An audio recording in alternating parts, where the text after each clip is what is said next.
तो दोस्तों आप सभी को पता होगा कि AMCA के प्रोटोटाइप्स को निर्माण करने को लेकर कैबिनेट कमेटी ऑफ सिक्योरिटी की तरफ से अप्रूवल दे दिया गया है और साथ ही इसको लेकर फंड भी मुहैया करा दिया गया है। अब वहीं पर आपको बता दें कि AMCA Mark II के लिए DRDO की तरफ से अपने एक नए इंजन का निर्माण करना यहाँ पर स्टार्ट किया जा चुका है। अब दोस्तों आपको बता दें कि यहाँ पर जो नया इंजन है वो 110 किलोन्यूटन से करीब 130 किलोन्यूटन के बीच में इसकी थ्रस्ट होने वाली है और ये पूरी तरह से 6th जनरेशन के इंजनों की कैपेबिलिटीज को रखेगा और साथ ही इन इंजनों को gas turbine research and development की तरफ से डेवलप किया जाएगा। हालांकि यहाँ पर आपको बता दें कि विदेशी मैन्युफैक्चरर को यहाँ पर साथ में लिया जाएगा और उसके साथ में टेक्नोलॉजी को ट्रांसफर कराया जाएगा और तब जाके इन इंजनों को भारत के अंदर ही डेवलप किया जाएगा। हालांकि ये भी बता दें कि अभी तक कौन से विदेशी मैन्युफैक्चरर को यहाँ पर कोलैबोरेशन में साथ लाना है ये अभी तक फाइनल नहीं हुआ है, लेकिन अब यहाँ पर रिपोर्ट्स में दावा किया जा रहा है कि जल्द ही गैस टरबाइन रिसर्च एस्टेब्लिशमेंट की तरफ से AMCA एयरक्राफ्टों के इंजनों के पार्टनर का चुनाव कर लिया जाएगा। यानी AMCA Mark I एयरक्राफ्टों के अप्रूवल के बाद में अब जल्दी AMCA Mark II के इंजनों के लिए पार्टनर का घोषणा भी भारत की तरफ से कर दिया जाएगा। ऐसे में यहाँ पर मीडिया रिपोर्ट्स के अंदर दावा किया जा रहा है कि इंडिया अपने 5th जनरेशन के जो AMCA फाइटर जेट को बना रहा है और उसके लिए एक इंजन को यहाँ पर डेवलप करने की कोशिश कर रहा है, उसमें काफी आगे बढ़ चुका है और अब जल्दी पार्टनर का चुनाव करते हुए इंजनों के ऊपर काम स्टार्ट कर दिया जाएगा। ऐसे में कुछ सोर्सेस की तरफ से यहाँ पर बताया गया है कि DRDO की शाखा गैस टरबाइन रिसर्च एस्टेब्लिशमेंट की तरफ से फिलहाल कुछ विदेशी पार्टनरों के साथ में पिछले कुछ महीनों से कोलैबोरेशन को लेकर चर्चा की जा रही है और यहाँ पर सोर्सेस का ये दावा है कि इसमें जो बातचीत है वो लगभग फाइनल स्टेप तक पहुंच चुकी है और अब यहाँ पर बताया जा रहा है कि जल्दी गैस टरबाइन रिसर्च एस्टेब्लिशमेंट की तरफ से अपने पार्टनर का घोषणा यहाँ पर कर दिया जाएगा। ऐसे में रिपोर्ट्स के अंदर ये दावा किया जा रहा है कि इसी साल के मध्य तक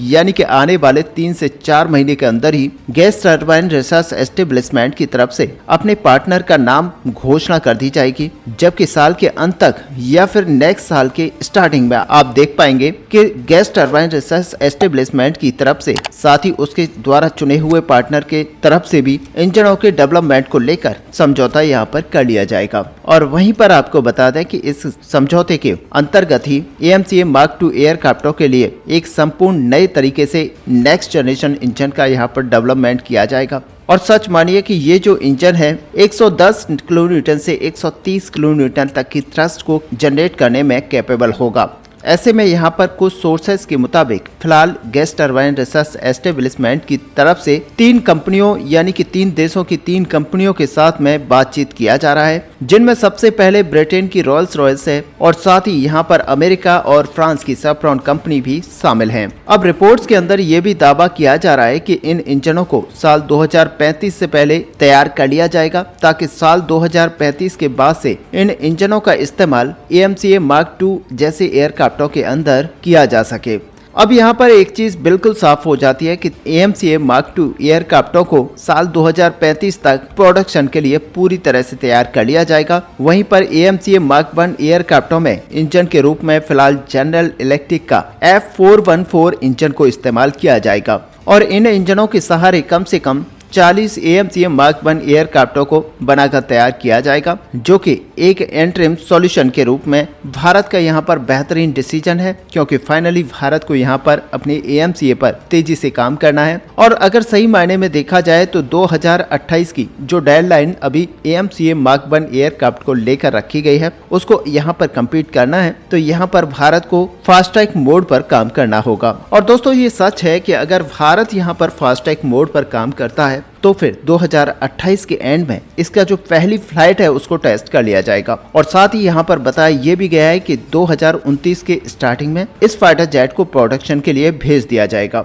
अब दोस्तों वहीं आपको बता दें कि Mark I फाइटर जेट के प्रोडक्शन के साथ साथ ही Mark II वेरिएंट के भी ऊपर काम किया जाएगा और इस समय के अंतर्गत इंडियन एयरफोर्स के लिए नए एयरक्राफ्टों को यहाँ पर तैयार करने के लिए भारत यहाँ पर पूरी कोशिश कर रहा है कि भारतीय वायुसेना की जो जरूरत है उनको यहाँ पर समय से पूरा किया जाए। और जिस तरह से आज हमारी वायुसेना घटती हुई स्क्वाड्रंस की क्षमता से परेशान है, उसको यहाँ पर कहीं ना कहीं बढ़ाया जाए। और इसका जो सॉल्यूशन है वो यही बनता है कि हम तय समय पर अपने AMCA Mark 1 एयरक्राफ्ट को बनाकर तैयार करें। साथ ही जो हमारा तेजस MK2 एयरक्राफ्ट है उसके ऊपर भी जल्द से जल्द काम करना स्टार्ट किया जाए, जिससे कि एक बड़े नंबर्स में तेजस MK2 फाइटर जेट को बनाकर तैयार किया जाए। और साथ ही इसको अपनी वायुसेना के अंदर इंडक्ट कराया जाए, जिससे कि वायुसेना के अंदर अभी जो काफी ज्यादा स्क्वाड्रंस की कमी बनी हुई है उसको यहाँ पर कंप्लीट किया जाए। अब दोस्तों यहाँ पर एक चीज हमें देखनी होगी कि अलग अलग 2 वेरिएंट को यहाँ पर बनाने के कारण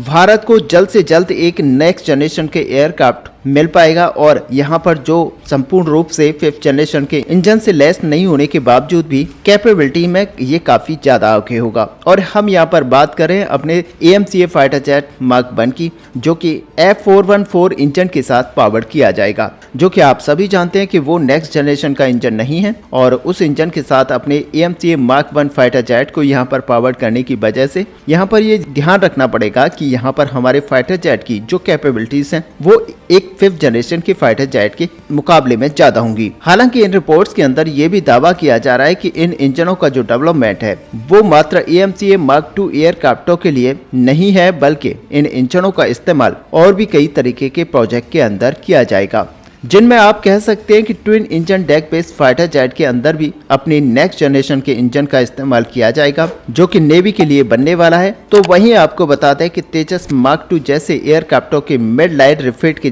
दरमियान भी इसी फाइटर जेट इंजन का इस्तेमाल किया जाएगा। जब हम अपने तेजस MK2 फाइटर जेट को यहाँ पर इस्तेमाल कर रहे होंगे और जब नेक्स्ट इंजन की रिफिटिंग की जाएगी तो वहां पर नेक्स्ट जनरेशन के इंजन को इस्तेमाल किया जाएगा। और ये बड़ी बात है क्योंकि हम अपने तेजस MK2 फाइटर जेट को भी काफी बड़ी संख्या में बनाने वाले हैं। और ऐसे में इंजन की रिफिटिंग करने के लिए बहुत ही बड़ी संख्या में हमें इंजन चाहिए। और तब तक हमारे नेक्स्ट जनरेशन का इंजन बनकर तैयार हो चुका होगा और उस समय हम इसको अपने तेजस MK2 फाइटर जेट के अंदर भी इस्तेमाल कर रहे होंगे। और दोस्तों ये सब जो प्रोग्राम चलेगा रिफिटिंग का वो 2040 के आसपास चलेगा, क्योंकि हमने जैसा बताया कि यहाँ पर 2035 तक अपने नेक्स्ट जनरेशन के इंजन को बनाकर तैयार कर लिया जाएगा। और तब हम इसको बना रहे होंगे AMCA Mark 2 के लिए। उसके बाद में जब AMCA Mark 2 के लिए पर्याप्त मात्रा में हम इंजन बना चुके होंगे तो उसके बाद में तेजस MK2 के लिए हम रिफिटिंग के लिए यहाँ पर इंजन को इस्तेमाल करते हुए आगे बढ़ेंगे। ऐसे में कुछ रिपोर्ट्स के अंदर ये भी दावा किया जा रहा है कि इनिशियल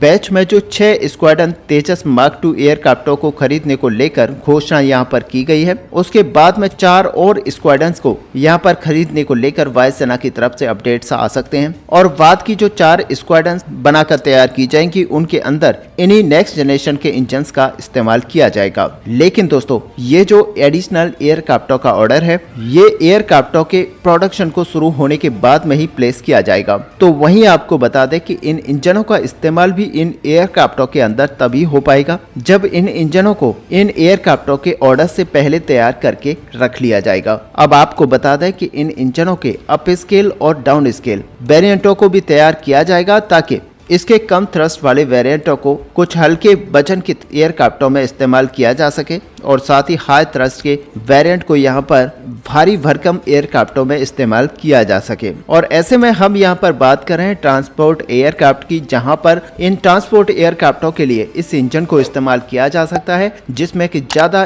थ्रस्ट यहाँ पर प्रोड्यूस हो रही होगी, उसी को यहाँ पर इन एयरक्राफ्टों के अंदर इस्तेमाल किया जाएगा। ऐसे में यहाँ पर रिपोर्ट्स की माने तो भारत में इन इंजनों को यहाँ पर केवल को डेवलपमेंट मैकेनिज्म के अंदर ही बनाना नहीं चाहता, बल्कि इन इंजनों को ट्रांसफर ऑफ टेक्नोलॉजी के साथ ही यहाँ पर 100% इंटेलेक्चुअल प्रॉपर्टी राइट्स के साथ बनाना चाहता है। और दोस्तों यहाँ पर कंफर्म है कि भारत इन इंजनों की सहायता से अपने कुछ फाइटर जेट को बड़ी मात्रा में एक्सपोर्ट भी करेगा, जिसके चलते भारत ये चाहता है कि यहाँ पर प्रॉपर्टी राइट 100% भारत को मिले, साथ ही एक्सपोर्ट का फुल सपोर्ट भारत को हो। और यहाँ पर भारत नहीं चाहेगा कि ऐसी सिचुएशन में फंसा जाए जिससे कि भारत आगे चलकर इन एयरक्राफ्टों को जिनके अंदर ये इंजन लगा हो उनको एक्सपोर्ट ना कर पाए। और ऐसे में यहाँ पर भारत जब इंजनों का डेवलपमेंट कर लेगा तो भारत के पास वो कैपेबिलिटीज यहाँ पर आना जरूरी है जो कि इन इंजनों के को डेवलपमेंट में इस्तेमाल की जाती हैं और इंजनों के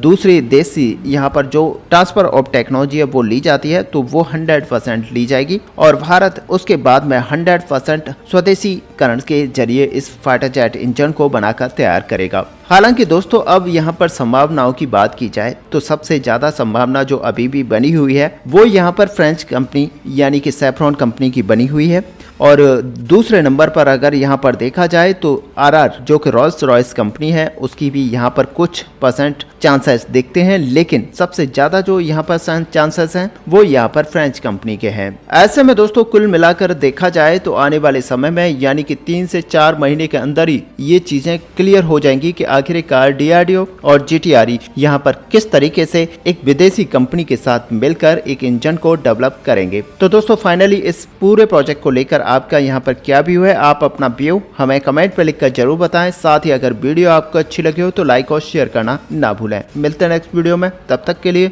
जय हिंद जय भारत।